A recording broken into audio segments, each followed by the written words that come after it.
Assalamu alaikum warahmatullahi wabarakatuh. Waa Yasmin from YouTube channel AI Insights Mastery ama bogaggiga social media kala socotaa mar walba updateska cusub ee dadka Soomaalida wax u taraa.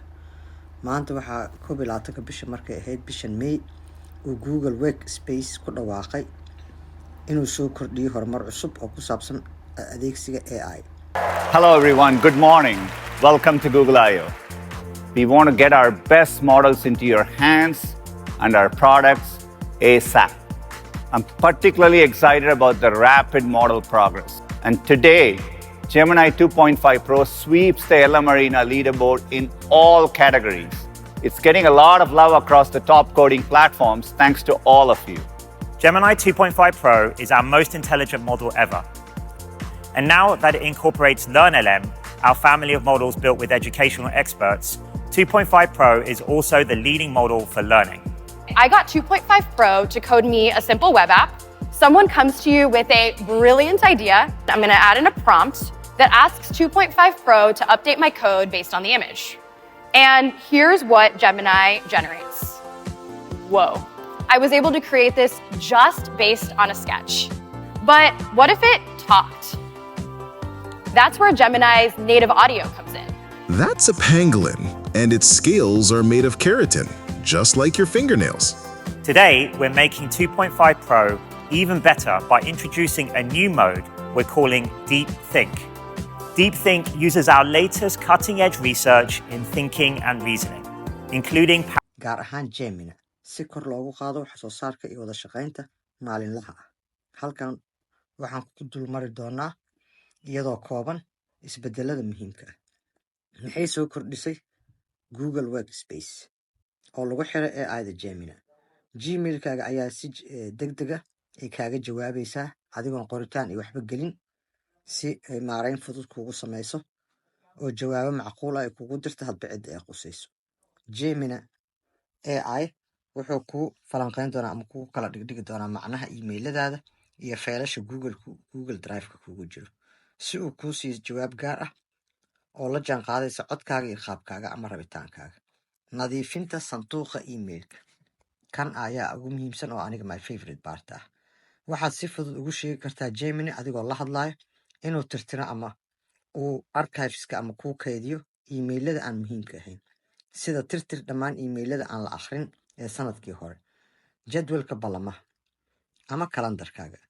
Gemini wuxuu kuu fududeynayaa inaad si toos ah uga soo dirto buggaaga kalandarka ama jadwalka email toos ah, kaasoo yareynaya isweydaarsiga emailada badan. Hadda ogow waxaa kuu shaqaynaya Google Workspace oo lagu xiray Gemini AI. Google Meet oo ah bar lagu kulmo. Hi, Camilla. Let me turn on speech translation.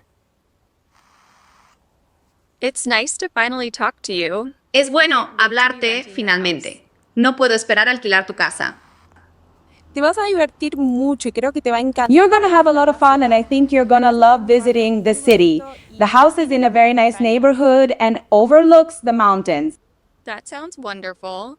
Is the house Eso suena close to maravilloso. transportation, ¿Es la or casa would you cercana al recommend transporte renting a público o recomiendas alquilar un coche? Hay un autobús. oo miitinada lagu qabsada sida Zoom-ka ee Soomaalidu u yaqaanaan. Taas waxaa kale la fududeeyay inaad ka heli doonto turjumaan toos ah oo hadalka qofkii oo hadlayo hore lagaaga turjumo. Google Meet wuxuu hadda bixinayaa turjumaan toos ah oo hadalka ah isagoo kuu ogolaanaya inaad si dabiici ah ula xiriirto dadka ku hadlaya luqado kale. Macnaheedu shir haddaa ku jirto cid kasta luqadeeda ku hadlaysa adiga waxaa geysanaysaa luqadaada. Google Doc wuxuu kaa kaalmeyn doonaa ama uu kuu fududeyn doonaa qoraalada isdhexgalka leh si fudud inay Gemini AI kaaga caawiso inaad si dhaqso leh u qorto ama u saxdo ama u habayso dokumentiyada iyadoo bixinaysa talooyin ku salaysan macnaha iyo qaabka qoraalka. Google Sheets intaasoo dhan waxaa la isku yidhahdaa Google Workplace la isku yidhahdaa. Waxay iyadana kuu falanqayn doontaa xogaha muhiimka ah. Waxay kaa kaalmeyn doontaa falanqaynta xogaha like report aad gelinaysaa ama warbixin aad keenaysaa. Gemini wuxuu kaa caawinayaa sidaad si fudud ugu falanqayn lahayd xogtaada asagoo marba kuu soo ururinaya ama summarizing kugu sameynaya talooyinka saadaalinta ku salaysan xogta taariikhda. yacni maanta oo kale waxaa leedahay wasaaraddaas ama dowladdaasaan la shirayaa ama warbixintaasaan rabaa inaan diyaariyo iisoo ururi xogahii ku saabsanaa ee sanadkii hore.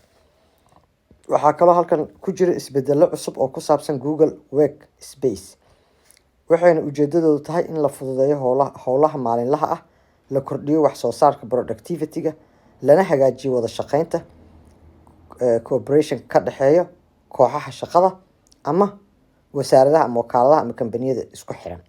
waxaad si toos ah uga heli kartaa faahfaahin dheeraad ah bogga rasmiga ah ee Google Workspace New Ways Workspace with Gemini oo kaa caawinaysa shaqadaas sida ugu wanaagsan. intaas ayaan kusoo koobaynaa wixii practical ah halkan kala socdo. mahadsanid.